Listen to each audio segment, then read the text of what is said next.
Got a little bit of a YouTube exclusive for you today. You might have listened to our episode on the podcast with the brilliant Molly Manning Walker talking about her fantastic film, How to Have Sex.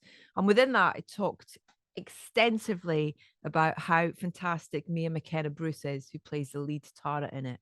I first saw kind of Mia, she really caught my attention in Carrie Cracknell's Persuasion.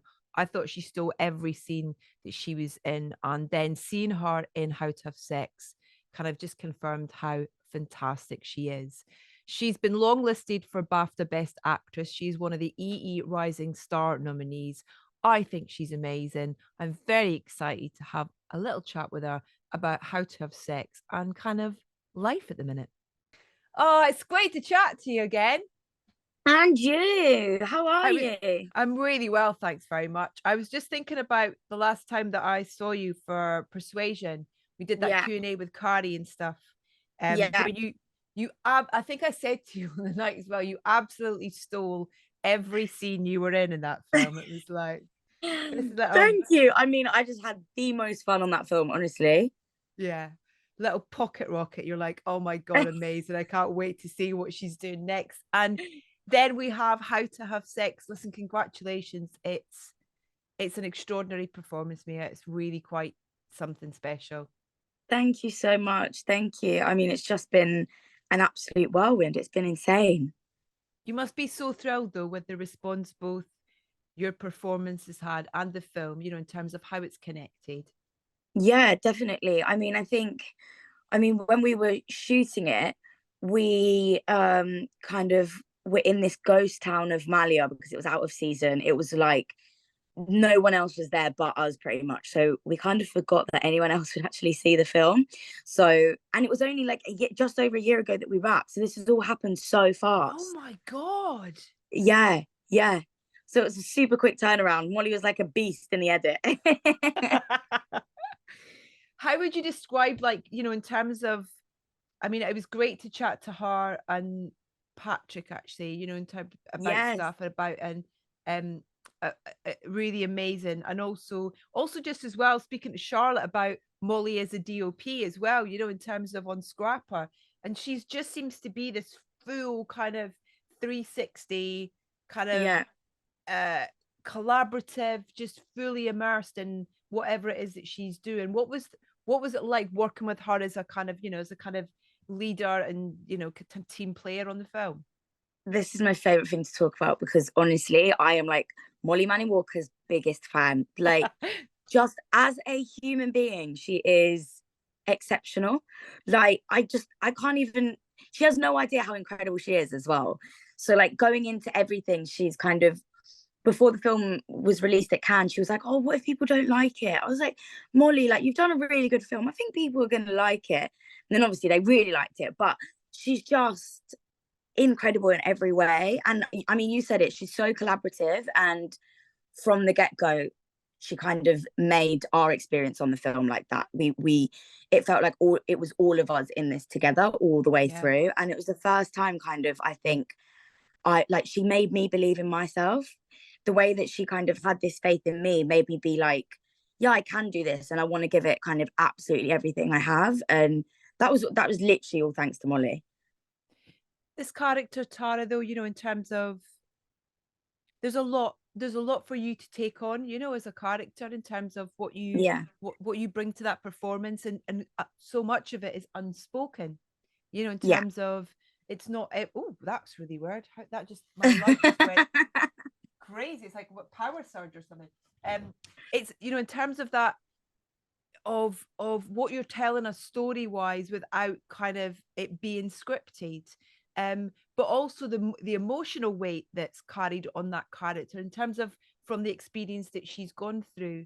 What was the Mm, prep for that, Mia, in terms of, did you rehearse, and also finding those relationships on screen as well with, like, with Sean for Badger and things like that, kind of mm. just a beautiful friendship that you see Yeah. in that.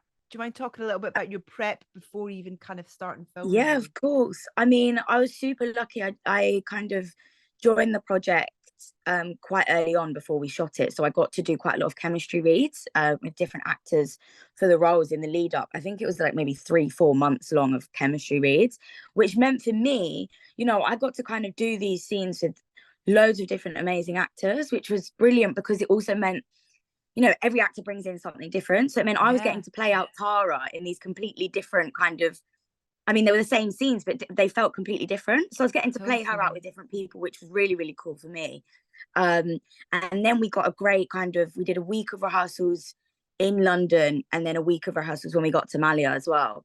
And we didn't kind of overdo the scenes loads and loads because obviously we wanted it to feel super organic on the day and alive. But one thing Molly did do in the rehearsals in London was she brought in like a camcorder type thing. I don't know, I'm not very technical with cameras, but like a camcorder, and got us all to kind of video each other as our characters and asking really random questions like, what's your favorite pickup line, or what would your dream date order for breakfast, like just stuff like this, like off the wall stuff that you wouldn't really think of, so that we knew these characters like inside out, back to front. Because obviously the way Molly shot it, like it was super alive all the time and super kind of free flowing and natural. So we needed to not kind of stop at any moment and be like, wait, what would my character do here? You know, we knew them so well by the time we got on set. Which then, you know, carrying those heavier scenes was really helpful because I felt like I was fully in Tara's head for like the most part of it. And something that I like to do as well, because obviously you don't film chronologically. For me, just to be clear, I like to kind of at the very beginning of a project make a timeline of mentally where she's at all the way through. So kind of each day I can just quickly check in and see kind of, okay, you know, we've had the first assault scene here, or we've had the second assault scene here, you know, so that I know where she is. And then also little things like with the costume as well was amazing because we had wristbands on depending on what club we'd been to, so that was so good for us to be able to be like, okay, wait, I've got 3 wristbands on, we've done 3 clubbing nights by this point. Things like that were great help as well. In terms of, my question, wanted to ask whether you had the luxury of shooting chronologically, but I guess because of, you know, that's a huge luxury that not many people get the opportunity to kind of savor, really. Yeah, no, we didn't film chronologically at all. The last scene that we shot was the scene in the bathroom with Tara and Badger, where Tara's telling him jokes. That was the last scene that we shot. And that was kind of Molly on the day, like literally wrote that on the day, was like, we need a scene to kind of see the relationship between Tara and Badger being kind of more like a deep friendship more than anything, like fancying each other. So she was like, can we just do a scene where you're just kind of telling him jokes? And I was like, great. Mia's got to think of some jokes now. No pressure. But also we did the first like 2-3 weeks were all the party scenes back to back. Yeah. So that was kind of, Molly was like in the rehearsal, she was like, okay, prep yourselves. Like we're going into battle here. It's going to be like physically really, really demanding. But I spoke about this with someone yesterday. It's actually crazy how our adrenaline just got us through that. I mean, I think you can kind of tell as a group when we get together, we're super hyper, super excitable. So we were kind of just running off that the whole time. It's and also that thing that from chatting to Molly about the you know, all those people in the club, they were all extras, so you've kind of she's properly kind of created that atmosphere, you know, even though it's kind of it's a made atmosphere, it's real in a way because you've got kind of people in there playing roles of people being at a club and being in that frame of mind. It was so for us, I mean, I can't remember the exact technical term for it, but I think Molly referred to it as a 360 set. So it was like everything on that set was kind of live, you know, all the drawers on set were filled with what they would be filled with. So we could kind of, the scene where we run in and see the bedroom for the first time, that was the first time we actually saw it. And they kind of just went like, go mental. So everything was there for us to just play with. There was nothing we'd open and be like, oh, nothing in there, we can't use that. Yeah, so for us, like you said, like fully immersive, we were completely in it, completely there. I think we had like, there were days of 200, 300 extras that, you know, Molly had kind of set, and they were also giving it their all as well. So that was really great for us energy level wise. That's amazing. Just in terms of like, it sounds like a proper, like she's really giving you all like a playground to have fun in a way. 100%. I mean, for us as actors, like the absolute dream, because it was like we could fully just be 100% invested, throw ourselves in, and kind of completely just play with it. I mean, that's what we're doing, really, isn't it? Like we're getting to just play, and we got to do that all the way along, and that's the dream. Was it hard? Was she hard to kind of say goodbye to? Was she hard to walk away from as a I character? miss her so much. Like, we've been obviously getting to do press together as well, which has been so fun. But over Christmas, and Molly's now working, I literally texted her yesterday, like, I need you back now. Like, I miss you so much, because just like I was saying earlier, as a human being, she's exceptional as well. But yeah, knowing that we weren't going to kind of get to see each other every day, that's always the hardest part of a job. The end is like, I still haven't figured out how to kind of do that yet. I get such bad post-job blues. Oh, bless you. And what Yeah, about because the it's like you character? get this family, so it's like Yeah. all of a sudden you're like, I'm not seeing you every day now. But also the character, I imagine you know, in terms of the investment you've made in bringing her to life and Yeah, creating your version of her, and like the freedom that you were given on this set to kind of really sort of, you know, kind of inhabit this character. That must be a hard yeah. thing as well, to be able to kind of just like, all right, then that's done, kind of close the door on, in a way. Yeah, definitely. It really is. And again, something that I haven't really figured out how to properly do yet, because it's like, I think where we're getting to do the press side of it, and I'm still getting to talk about her and the job so much, I'm still very much kind of living in this. We're still going with it. We're still going with it. So once we reach the point of we're actually done, I'm just going to have to watch the movie every day, I think. So I feel like I'm still there. Well, you're getting all these recognitions, you know, and award nominations and things as well for it. So the journey is still continuing, and deservedly Yeah. so, Mia. Thank you so much. It's been just an absolute dream come true, honestly. Couldn't have asked for more. Do you know what's next? No, I've got a few kind of exciting things that can't really talk about, but for me it's just getting to tell more stories that stay with people and matter to people. I think in doing this I've realized how much I really love that side of it as well. Yeah. Kind of really getting to talk about these stories afterwards. So yeah, getting to do more of that, which is really, really exciting. And I'm really Oh, looking forward.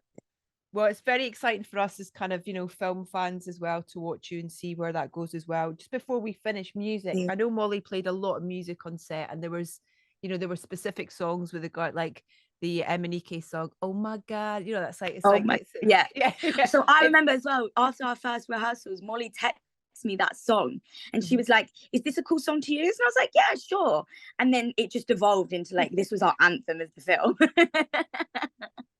And is music something you help, is kind of useful for you in kind of, you know, whether that be in making playlists for like a character you're playing, or in downtime to kind of give yourself a kind of switch off? Do you Yeah, definitely. I think mainly for me, that is the more of the switch off. I know a lot of people love to use playlists to kind of get into characters, which I think is amazing. But for me, it's more the other side of it. I use it to get back into Mia, because I listen to like a lot of musicals and stuff do like that. you? That's like, yeah, that's my like playlist. So that's completely, you know, I haven't found a character yet that would be their playlist. So yeah, that really gets me back into Mia. Are you like belting out show tunes then? Is that what Oh you're yeah, telling me? and I was staying. My room was next door to Lara, who plays Sky, and she was like, "I just hear you like singing Wicked at the top of your lungs every night." I'm like, "Yeah, babe, I need to switch off." Oh my God. Are you I'm getting a kind of, I don't know, a feeling that there's a musical in you in some way, shape, or form I then. would love to do it. I would love Would to you? incorporate the two. Yeah, I'd love to do that one day.